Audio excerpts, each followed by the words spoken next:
Hi friends, ఇప్పుడు మనం current అఫైర్స్లో భాగంగా రాష్ట్రీయ అంశాలు, జాతీయ అంశాలు, అంతర్జాతీయ అంశాలు, ఈరోజు జరిగిన అంశాలు మొత్తం మనం చర్చిద్దాం సార్. మరి రాష్ట్రీయ అంశాలు మనం మాట్లాడుకుంటే ఈరోజు ఆంధ్రప్రదేశ్ రాష్ట్రంలో ప్రధానంగా జనగణనలో భాగంగా, జనాభా లెక్కల్లో భాగంగా బీసీలు అధికంగా ఉన్న జిల్లా ఏది, బీసీలు అత్యల్పంగా ఉన్న జిల్లా ఏది, మన ఆంధ్రప్రదేశ్ రాష్ట్రంలోని రిపోర్ట్ రావడం జరిగింది. మరి శాతం పరంగా బీసీలు ఏ జిల్లాలో ఎక్కువ ఉన్నారు, శాతం పరంగా బీసీలు ఏ జిల్లాలో తక్కువగా ఉన్నారనేది మనం పరిశీలించాలి. మరి ఆంధ్రప్రదేశ్ రాష్ట్రంలో బీసీలు అధికంగా ఉన్న ఈ కులాల జాబితాలో తీసుకుంటే బీసీలు అధికంగా ఉన్న జిల్లా ఏంటి సార్ అంటే శ్రీకాకుళం జిల్లా, తర్వాత కర్నూలు, తర్వాత విశాఖపట్నం. మరి బీసీలు శాతం పరంగా మాట్లాడుకునే శ్రీకాకుళం జిల్లా ఎక్కువే సార్. మరి అలాగే బీసీలు అత్యల్పంగా ఉన్న జిల్లా ఏది అడుగుతాడు. ఆంధ్రప్రదేశ్ రాష్ట్రంలో బీసీలు అత్యల్పంగా ఉన్న జిల్లా ఏదంటే అల్లూరి సీతారామరాజు జిల్లా. శాతం పరంగా కూడా అల్లూరి సీతారామరాజు జిల్లా. ఈ రిపోర్ట్ చాలా చాలా చాలా ఇంపార్టెంట్ సార్. బీసీ జనాభా గుర్తుపెట్టుకో, బీసీ జనాభా పరంగా ఆంధ్రప్రదేశ్ రాష్ట్రంలో బీసీ జనాభా అధికంగా ఉన్న జిల్లాలు జనాభా పరంగా అడుగుతోండా, శాతం పరంగా అడుగుతోండా ప్రశ్న మనం పరిశీలించాలి. మన జనాభా పరంగా అధికంగా ఉన్న జిల్లా ఏదంటే శ్రీకాకుళం జిల్లాని గుర్తుపెట్టుకోవాలి. ఫస్ట్ వన్ ఏంటి సార్ అంటే ఎస్కేఎల్ఎం అంటే శ్రీకాకుళం. రెండవది ఇప్పుడే నేను చెప్పాను మీకు కర్నూలు జిల్లాని. అదేవిధంగా మూడో జిల్లా ఇప్పుడే మాట్లాడాం విశాఖపట్నం అని. నాలుగవ జిల్లా ఏంటి సార్ అంటే అనంతపురం అని. అదేవిధంగా ఐదవ జిల్లా ఏదంటే విజయనగరం అని మనం గుర్తుపెట్టుకోవాలి. ఇది సార్ బీసీ జనాభా అధికంగా ఉన్న జిల్లాలు ఏవంటే శ్రీకాకుళం, కర్నూలు, విశాఖపట్నం, అనంతపురం, విజయనగరం. మరి అదేవిధంగా మనం అత్యల్పంగా ఉన్న జిల్లాలు ఏవనేది కూడా పరిశీలించాలి.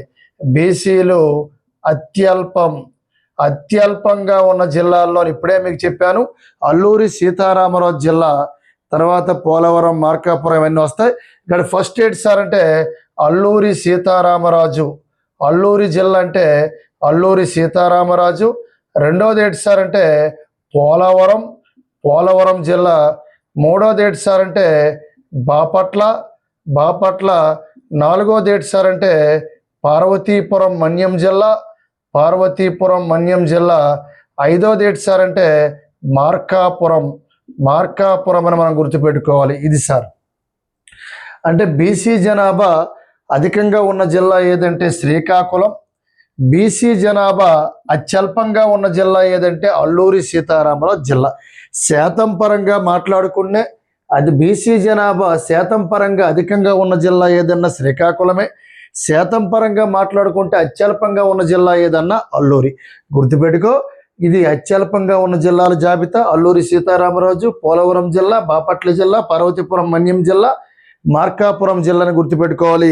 ఇది ప్రధానంగా బీసీ జనాభా పరంగా మనం మాట్లాడుకున్నాం. ఇప్పుడు నెక్స్ట్ ప్రశ్న, బీసీ జనాభా శాతం అధికంగా ఉన్న జిల్లాలు ఏవి? గుర్తుపెట్టుకో, శ్రీకాకుళం, కర్నూలు, విశాఖ, అనంతపురం, విజయనగరం.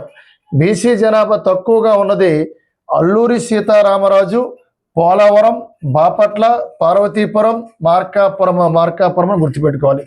ఇప్పుడు మనం మాట్లాడవలసింది శాతం పరంగా. గుర్తుపెట్టుకోండి సార్, పర్సంటేజ్. బీసీ జనాభా శాతం పరంగా అధికంగా ఉన్న జిల్లా ఏదన్నా శ్రీకాకుళమే. అత్యల్పంగా ఉన్న జిల్లా ఏదంటే మళ్ళీ అల్లూరి సీతారామరాజు జిల్లాని గుర్తుపెట్టుకోవాలి. మరి ఇక్కడ తీసుకుంటే ప్రధానంగా నెంబర్ 1 అధికంగా ఉన్న జిల్లాలు శాతం పరంగా మాట్లాడుకుంటే శ్రీకాకుళం, ఎస్కేఎల్ఎం 80.83% ఇక్కడ బీసీలు అధికంగా ఉన్నారు సార్. పర్సంటేజ్ పరంగా జనాభా పరంగా ఎక్కువ శ్రీకాకుళమే, పర్సంటేజ్ పరంగా శ్రీకాకుళమే. మరి రెండవది ఏంటి సార్ అంటే విజయనగరం. మూడోది అనకాపల్లి. నాలుగో జిల్లా ఏదంటే కర్నూలు. ఐదో జిల్లా ఏదంటే విశాఖపట్నం గుర్తుపెట్టుకోవాలి. ఓకే సార్, బీసీ జనాభా శాతం పరంగా అధికంగా ఉన్న జిల్లాలు ఒకటోది శ్రీకాకుళం, రెండోది విజయనగరం, మూడోది అనకాపల్లి, నాలుగోది కర్నూలు, ఐదోది విశాఖపట్నం. మరి అత్యల్పంగా ఉన్న జిల్లాలు ఏవి సార్ చూద్దాం. అత్యల్పంగా ఉన్న జిల్లాలు ఎవరు? బీసీలు అత్యల్పంగా ఉన్న జిల్లాలు శాతం పరంగా మాట్లాడుకుంటే మీకు ఆల్రెడీ చెప్పడం జరిగింది, అల్లూరి సీతారామరాజు జిల్లా అని చెప్పడం జరిగింది. గుర్తుపెట్టుకో, అల్లూరి. మరి అల్లూరి సీతారామరాజు జిల్లా ఇది పర్సంటేజ్ పరంగా మాట్లాడుకుంటే 3.26%. తర్వాత రెండో జిల్లా ఏదంటే పోలవరం జిల్లా. మూడో జిల్లా ఏదంటే తూర్పు గోదావరి జిల్లా, తూర్పు గోదావరి. నాలుగో జిల్లా ఏదంటే ప్రకాశం జిల్లా. ఐదవ జిల్లా ఏదంటే బిఆర్ అంబేద్కర్ కోనసీమ జిల్లా. ఇది సార్ బీసీలు అత్యల్పంగా ఉన్న జిల్లాలు శాతం పరంగా మాట్లాడుకుంటే అల్లూరి సీతారామరాజు, పోలవరము, తూర్పుగోదావరి, ప్రకాశము అండ్ బిఆర్ అంబేద్కర్. ఒకటే గుర్తుపెట్టుకో, ఆ లిస్ట్ అడిగితే ఆర్డర్ అడగవచ్చు టాప్ 5, లేకపోతే డైరెక్ట్ క్వశ్చన్ బీసీల జనాభా అధికంగా ఉన్న జిల్లా అన్న, బీసీల జనాభా శాతం పరంగా అధికంగా ఉన్న జిల్లా అన్న శ్రీకాకుళమే. బీసీల జనాభా అత్యల్పంగా ఉన్న జిల్లా అన్న, శాతం పరంగా అత్యల్పం అన్న అల్లూరి సీతారామరాజు. డైరెక్ట్ క్వశ్చన్, లేకపోతే టాప్ 5. గుర్తుపెట్టుకో, శ్రీకాకుళంలో శాతం పరంగా ఎక్కువ, తర్వాత విజయనగరం, తర్వాత అనకాపల్లి, తర్వాత కర్నూలు, తర్వాత విశాఖ. మరి అత్యల్పంగా తీసుకుంటే అల్లూరి 3.26%, పోలవరము, అదేవిధంగా తూర్పుగోదావరి, ప్రకాశం, బిఆర్ అంబేద్కర్, కోనసీమ. మరి అదేవిధంగా తీసుకుంటే నెక్స్ట్ వన్ ఆంధ్రప్రదేశ్లో ప్రధానంగా రాష్ట్రీయ అంశాలు మాట్లాడుకుంటే నిన్నే శ్రీకాకుళం జిల్లాలో స్వచ్ఛాంధ్ర కార్యక్రమం చంద్రబాబు రావడం జరిగింది. మరి పిల్లలే సంపద అనే కార్యక్రమం త్వరలో ప్రారంభించనున్నది ఆంధ్రప్రదేశ్ ప్రభుత్వం. గుర్తుపెట్టుకోవాలి, పిల్లలే సంపద నూతన కార్యక్రమానికి శ్రీకారం చుట్టనున్నది. పిల్లలే సంపద అనే కొత్త ప్రోగ్రాము. ఈ కొత్త కార్యక్రమానికి ఆంధ్రప్రదేశ్ రాష్ట్రం త్వరలోనే ఈ కార్యక్రమం ప్రారంభించనున్నది. గుర్తుపెట్టుకోవాలి. ఎందుకు సార్ అంటే ఇది ఎవరైతే మూడవ సంతానం కలిగి ఉంటే, మూడవ సంతానం లేదా నాలుగవ సంతానం, మూడవ సంతానానికి 30,000 రూపాయలు, అదేవిధంగా నాలుగవ సంతానానికి 40,000 రూపాయలు ఆంధ్రప్రదేశ్ స్టేట్ గవర్నమెంట్ అనేది బిడ్డ పుట్టగానే ఇవ్వడం అనేది జరుగుతుంది. అంటే ఒకసారి మాత్రమే గుర్తుపెట్టుకోవాలి, ప్రతి నెల ఏం కాదు, జస్ట్ ఒకసారి నెల మనం మాట్లాడాం. ఎందుకంటే ఆంధ్రప్రదేశ్ రాష్ట్రంలో ప్రధానంగా ఒకప్పుడు ఇదే రాష్ట్ర ప్రభుత్వం కుటుంబ నియంత్రణ కార్యక్రమాన్ని చేపట్టింది. ఇప్పుడు ఎందుకు సార్ పిల్లలే సంపద అంటే, భావి తరాలకు రానున్న జనరేషన్ ఖచ్చితంగా పాపులేషన్ అనేది ఎక్కువ ఉండాలి.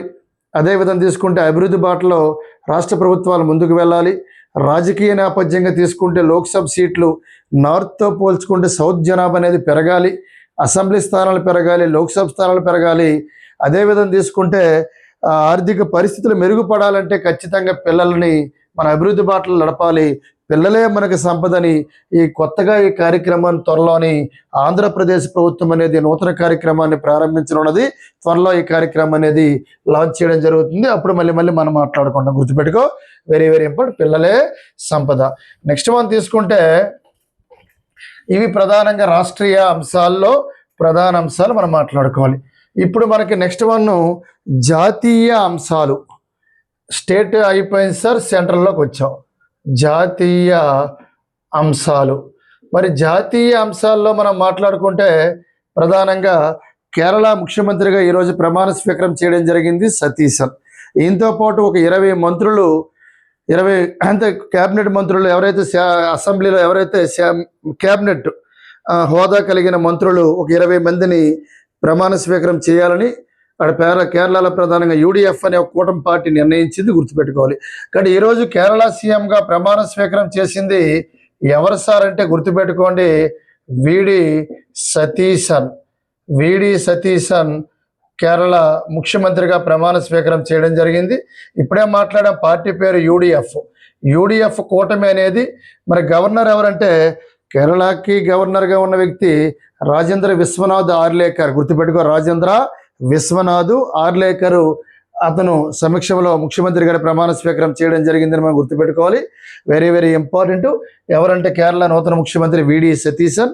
యూడిఎఫ్ కూటమి భాగంగా ఇతను ప్రమాణ స్వీకారం చేయడం జరిగింది. గుర్తుపెట్టుకోవాలి. దీంతో పాటు ఒక 20 మంది మంత్రులు కూడా ప్రమాణ స్వీకారం చేస్తారు. ఆల్రెడీ 14 మంది చేశారు. రిమైనింగ్ మరొక 6 త్వరలో చేయబోతున్నారు. ఇది గుర్తుపెట్టుకోవాలి. కేరళ నూతన ముఖ్యమంత్రిగా ప్రమాణ స్వీకారం ఈరోజు చేశారు విడి సతీశన్.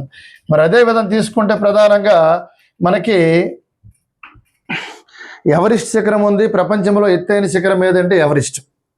మరి ఇటువంటి ఎవరెస్ట్ శిఖరాన్ని 32 సార్లు అధిరోహించారు ఒక ఆయన రికార్డ్ ఆయనే బద్దలు కొట్టుకోవడం జరిగింది. ఆయన ఎవరెస్ట్ మ్యాన్ అని పేరుతో పిలుస్తారు. ఆయన పేరు కామి రేటా షెర్పా. ముందు షెర్పా పెడితే షెర్పా కామి రేటా. ఏం పేరు? ఎవరెస్ట్ అన్నాం. గుర్తుపెట్టుకో, ఎవరెస్ట్. మరి ఈయన ఎక్కువ సార్లు అధిరోహించారు. ఈరోజు పేపర్లో వచ్చిన అంశాలు తీసుకుంటే ఆయన రికార్డు ఆయనే బద్దలు కొట్టుకున్నాడు. ఎవరెస్ట్ మ్యాన్ అంటారు.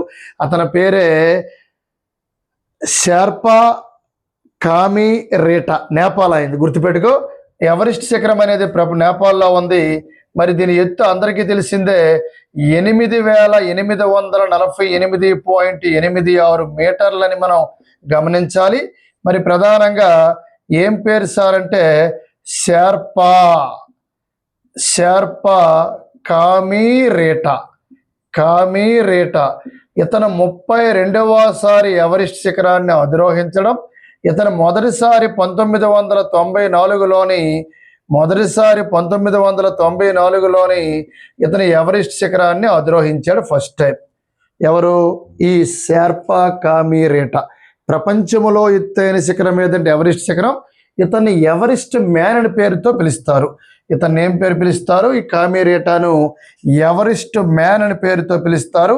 ఎందుకంటే ఎక్కువ సార్లు అధిరోహించాడు కాబట్టి 32 సార్లు గుర్తుపెట్టుకోవాలి. Very very very important, the most important గుర్తుపెట్టుకోవాలి. ఈరోజు ప్రధాన అంశాల్లో ఈ అంశమైన ఒకటి గుర్తుపెట్టుకోవాలి సార్. నెక్స్ట్ మనం దీని తర్వాత మనకి విజృంభిస్తుంది ఒక వైరస్ సార్, ఎబోలా వైరస్. ఈరోజే వరల్డ్ హెల్త్ ఆర్గనైజేషన్, ప్రపంచ ఆరోగ్య సంస్థ ఆ ఎబోలా ఏదైతే ఉగాండా కానీ కాంగో ఆఫ్రికా ఖండంలో విజృంభిస్తుంది. ప్రధానంగా ఉగాండా అండ్ కాంగో దేశాలు. ఆ చుట్టుపక్కల పరిసర దేశాలు ఏవైతే ఉన్నాయో, సరిహద్దు దేశాలు ఏవైతే ఉన్నాయో, ఈ ఎబోలా వైరస్ ప్రమాదం అనేది ఉందని చెప్పి WHO ఈరోజు ప్రధానంగా చుట్టుపక్కల ప్రాంతాలు అప్రమత్తంగా ఉండాలి, టెస్టులు చేసుకోవాలి, ఈ వైరస్ అనేది విజృంభించకూడదు, అక్కడితో కట్టడి చేయాలని WHO ఈరోజు హెచ్చరికలు జారీ చేయడం జరిగింది సార్. గుర్తుపెట్టుకో, ఏ వైరస్ అంటే ఎబోలా వైరస్. ఎబోలా వైరస్ అనేది విజృంభిస్తోంది. ఏ ఖండం అంటే ఆఫ్రికా ఖండం. గుర్తుపెట్టుకోండి సార్, ఆఫ్రికాలోని ప్రధానంగా ఇది విజృంభిస్తోంది. ప్రధానంగా దేశాలు ఏమంటే కాంగో అండ్ ఉగాండాలోని ఈ WHO అనేది ప్రధానంగా వరల్డ్ హెల్త్ ఆర్గనైజేషన్ అత్యవసర పరిస్థితిని ప్రకటించింది. అత్యవసర పరిస్థితిని ప్రకటించడం జరిగింది. ఎమర్జెన్సీ ప్రకటించింది. ఎందుకంటే ఇది వ్యాపించకూడదు, ఎక్కడితో మనం కట్టడి చేయాలని గుర్తుపెట్టుకోవాలి. అయితే ఇక్కడ ఈ ఉగాండా అనగానే మనం గుర్తుపెట్టుకోవాలి, జనరల్గా తీసుకుంటే ఈ 2 దేశాలకి ప్రభావం ఉంది. అయితే ప్రధానంగా మనం గుర్తుపెట్టుకోవాలి, ఇప్పటికి 88 మంది చనిపోవడం జరిగింది. ఇక్కడ మనకి ఎబోలా వైరస్ గురించి మాట్లాడుతున్నాం కాబట్టి 1976లోని కాంగోలోని తొలిసారిగా గుర్తించారు. ఫస్ట్ టైం గుర్తించడం జరిగింది సార్. ఫస్ట్ టైం గుర్తించడం జరిగింది కాంగోలోని. ఎప్పుడు? 1976లో. ఇది 17వసారి విజృంభించడం. ఎక్కడ? కాంగోలోని, ఉగాండా కాదు, కాంగోలోని. 1976లోని ఆఫ్రికా ఖండంలో కాంగోలోని మొదటిసారిగా ఈ ఎబోలా వైరస్ని గుర్తిస్తే ఇది విజృంభించడం 1, 2, 3, ఇది 17వసారి. ఈ 17th టైం అనేది ఈ వైరస్ అనేది వ్యాప్తి చెందుతుంది, విజృంభిస్తుందని మనం గుర్తుపెట్టుకోవాలి. అయితే ఇక్కడ ఆఫ్రికా అనగానే గుర్తుపెట్టుకోండి, మరి ఉగాండా అన్నాం కాబట్టి మరి ఉగాండా కూడా ఇది విజృంభిస్తుంది, గుర్తుపెట్టుకోవాలి. WHO అత్యవసర పరిస్థితి ప్రకటించింది. అత్యవసర పరిస్థితి ప్రకటించడం జరిగింది WHO, మనం గుర్తుపెట్టుకోవాలి. వెరీ వెరీ ఇంపార్టెంట్ సార్, ఇది గుర్తుపెట్టుకోండి.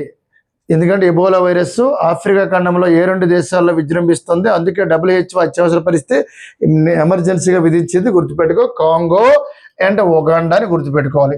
మరి అదే విధంగా జనరల్ తీసుకుంటే దీని తర్వాత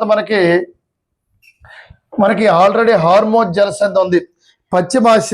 పశ్చిమాసియాలోని ప్రధానంగా ఏదైతే మన వెస్ట్రన్ ఏషియా ఉందో పశ్చిమాసియాలోని సంక్షోభం అనేది సంభవించింది. పశ్చిమ ఈ పశ్చిమాసియాలోని మన సౌండ్ తగ్గించామా సంక్షోభం, పశ్చిమాసియాలోని సంక్షోభం అనేది సంభవించింది. మరి ఎప్పుడైతే పశ్చిమాసియాలో సంక్షోభం సంభవించిందో అక్కడి నుంచి మనకి పెట్రోల్ కానీ ఎల్పిజి గ్యాస్ కానీ మనకి షీపోర్ట్ సముద్రం నుంచి రావాలి, సముద్ర మార్గం ద్వారా రావాలని చాలా ఇబ్బందులు. ఏదైనా హార్మోజ్ జలసంధి దాటుకుంటూ రావాలి. మరి హార్మోజ్ జలసంధి పైన ప్రజెంట్ వివాదం అనేది జరుగుతుంది. ఎందుకంటే ఒకవైపు ఇరాన్, ఒకవైపు ఇజ్రాయెల్, ఒకవైపు అమెరికా ఇజ్రాయెల్ ఒకవైపు ఉన్నాయి. ఈరోజు స్టేట్మెంట్ ఇచ్చారు డొనాల్డ్ ట్రంప్. ఏమంటాడు సార్ అంటే, మరి ఇజ్రాయెల్కి చెందిన ఆ నేతాన్యాహు అదేవిధంగా డొనాల్డ్ ట్రంప్ హార్మోజ్ అనేది మా పరిధిలో ఉంది, ఇరాన్ అనే వాళ్ళు తటస్థంగా ఉంటున్నారు, వాళ్ళు ప్రజెంట్ వాళ్ళపైన కఠిన చర్యలు మేము తీసుకుంటాం, వాళ్ళు ఒప్పందానికి రావాలి, శాంతియుత ఒప్పందాలకు రావాలి, మేము చెప్పినట్లు నడుచుకోవాలని ఇక్కడ ఇజ్రాయెల్ అమెరికా అంటే మేము ఎవరి మాట వినమని చెప్తున్నారు అటువైపు ఇరాన్. మరి యుద్ధం అనేది ఇంకా ఆగలేదు, కొనసాగుతుందని గుర్తుపెట్టుకోవాలి సార్. మరి అటువంటి సందర్భంలో హార్మోజ్ అనే జలసంధి గురించి యుద్ధం జరుగుతుంది. అక్కడి నుంచి ప్రతి షిప్ దాటుకుంటూ రావాలి. గుర్తుపెట్టుకోవాలి, గల్ఫ్ కంట్రీస్ నుంచి ఒక ఎల్పిజి గ్యాస్ ఒక లోడ్ 20 టన్నులు భారతదేశానికి 20,000 టన్నులు ఎల్పిజి గ్యాస్ అనేది ఒక నౌక ద్వారా రావడం జరుగుతుంది. నౌక పేరే ఎంపీ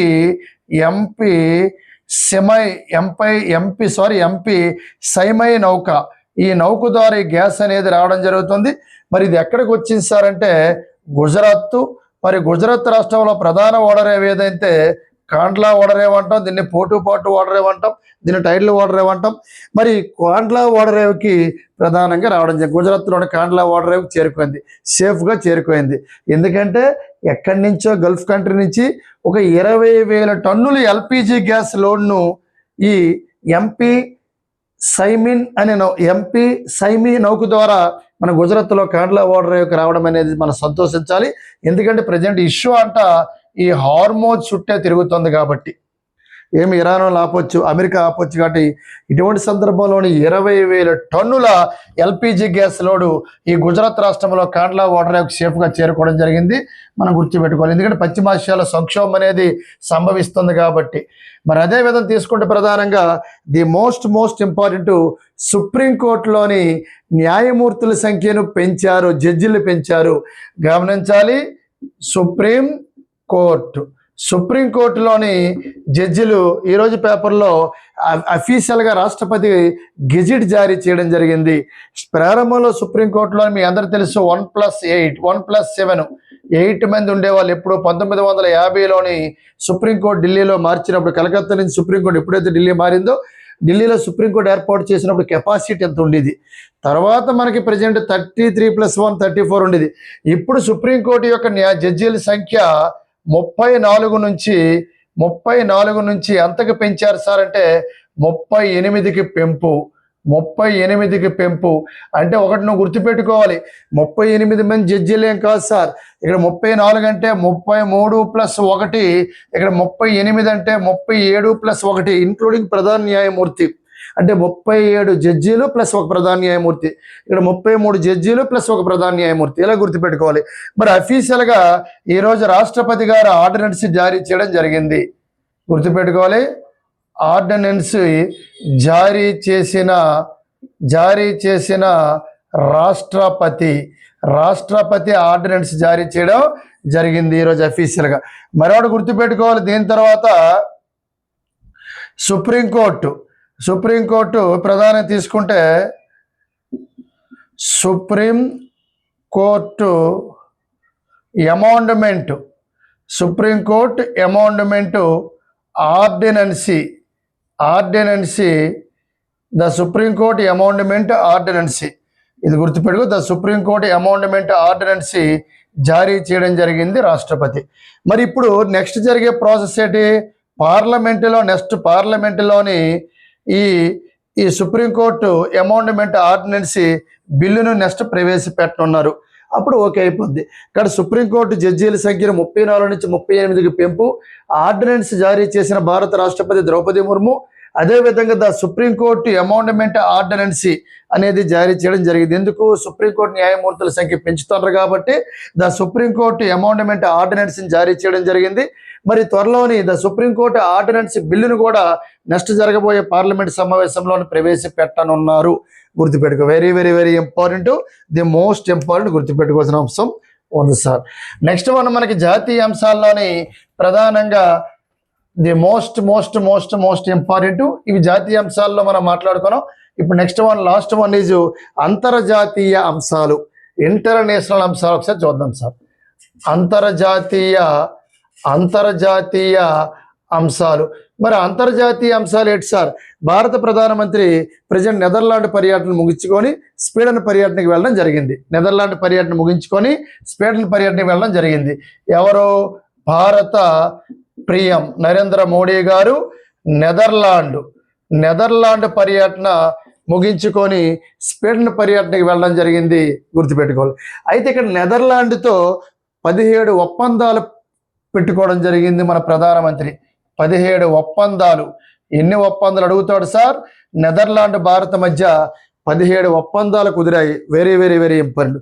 ఇందులో ప్రధానంగా రక్షణ ఒప్పందం వాడు గుర్తుపెట్టుకోవాలి. ఇందులో ప్రధానంగా మెయిన్ ఒప్పందం ఏంటి సార్ అంటే రక్షణ ఒప్పందం. రెండోది ఏంటి సార్ అంటే విలువైన ఖనిజాలు. ఈ ఒప్పందం గుర్తుపెట్టుకోవాలి. భారత నెదర్లాండ్ మధ్య ప్రధాన ఒప్పందాలు ఏమంటే 1 రక్షణ ఒప్పందం, 2 విలువైన ఖనిజాల ఒప్పందం. వీటితో పాటు రిమైనింగ్ మొత్తం 17 ఒప్పందాల్లో ప్రధాన ఒప్పందాలు 2, రక్షణ అండ్ విలువైన ఖనిజాల ఒప్పందం గుర్తుపెట్టుకోవాలి. అదేవిధంగా తీసుకుంటే ఇక్కడ నెదర్లాండ్ ప్రధానమంత్రి ఎవరు సార్ అంటే రాబ్ జెటిన్ నెదర్లాండ్ ప్రధానమంత్రి గుర్తుపెట్టుకోవాలి. భారత ప్రధానమంత్రి నరేంద్ర మోడీ, నెదర్లాండ్ ప్రధానమంత్రి రాబ్ జెటిన్ అని మనం గుర్తుపెట్టుకోవాలి. మరి అదే విధంగా తీసుకుంటే తర్వాత పర్యటన స్వీడన్ వెళ్ళడం జరిగింది. మరి స్వీడన్ ప్రధానమంత్రి ఎవరు సార్ అంటే గుర్తుపెట్టుకో, ఉల్ఫే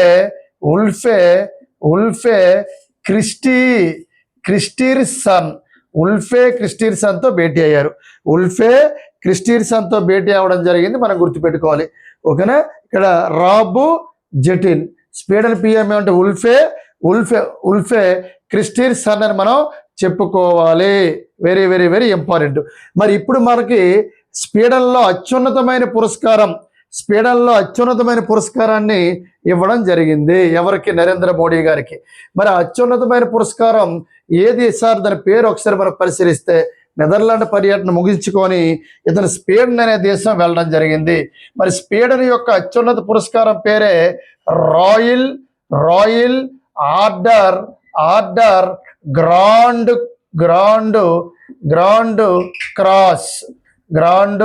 క్రాస్. ఇది స్వీడన్ దేశం యొక్క అత్యున్నతమైన పురస్కారం. ఇది నరేంద్ర మోడీ గారికి ఎవరైతే స్వీడన్ యువరాణి ఉన్నారో యువరాణి విక్టోరియా ఇవ్వడం జరిగింది. రాయల్ ఆర్డర్ గ్రాండ్ క్రాస్ అనే అవార్డు మోడీకి ఇవ్వడం జరిగింది. మరి నరేంద్ర మోడీ విదేశీ పర్యటనలో ఇది తీసుకోవడం 31వ అవార్డు. ఇంతవరకు 30 దేశాల అవార్డులు తీసుకుంటే ఇది 31వ దేశమని నువ్వు గుర్తుపెట్టుకోవాలి sir. Very very important. Next one మనకి లాస్ట్ వన్ని తీసుకుంటే క్రీడా అంశాలు అనేది మనం పరిశీలించాలి. చివరగా స్పోర్ట్స్లో మనం మాట్లాడుకుంటే ఒక ఓపెన్ జరుగుతుంది. ఆ ఓపెనే Thailand open super 500. Thailand open super 500 ఏంటి సార్ అంటే ఇది బ్యాడ్మింటన్ అనే టోర్నమెంట్ అనేది జరుగుతుంది, గుర్తుపెట్టుకోవాలి. థాయిలాండ్ ఓపెన్ సూపర్ 500 బ్యాడ్మింటన్ అనే ఇది జరుగుతుంది. ఇది మన ఇండియన్ ఓడిపోయారు. సాత్విక్ సాయిరాజు, చిరాగ్ చంద్రశేఖర్ శెట్టి ఓడిపోవడం జరిగింది. మరి ఎవరు గెలిచారు? ఇండోనేషియా వాళ్ళు గెలిచారని మనం గమనించాలి. మరి గెలిచిన విన్నర్స్ ఎవరు సార్ అంటే గుర్తుపెట్టుకో, ఇండోనేషియాకు చెందిన లియో రోటి కార్నాండో, అదేవిధంగా డేనియల్ మార్టిన్ వీళ్ళది ఇండోనేషియా. మరి ఓడిపోయింది ఎవరు సార్ అంటే ఇండియాకి చెందిన రన్నర్ అప్ ఎవరంటే సాత్విక్ సాయిరాజు, అదేవిధంగా చిరాగ్ చంద్రశేఖర్ శెట్టి, వీళ్ళు ఓడిపోయారు ఇండోనేషియా మీద. ఏం పేరు? లియోరోటి కార్నాండు, అదేవిధంగా డేనియల్ మార్టిన్ మనం గుర్తుపెట్టుకోవాలి. Very very very important. Thailand open super 500 badminton టోర్నమెంట్లో ఇండియా రన్నర్ అప్గా నిలిచింది, గుర్తుపెట్టుకోవాలి. నిన్న ఫైనల్కి వెళ్ళిందని చెప్పాం, ఈరోజు ఫైనల్లో ఓడిపోయింది ఇండోనేషియా పైన, మనం గుర్తుపెట్టుకోవాలి. Very very important. ఇవి టుడే కరెంట్ అఫైర్స్, రాష్ట్రీయ అంశాలు, జాతీయ అంశాలు, అంతర్జాతీయ అంశాలు. Good night.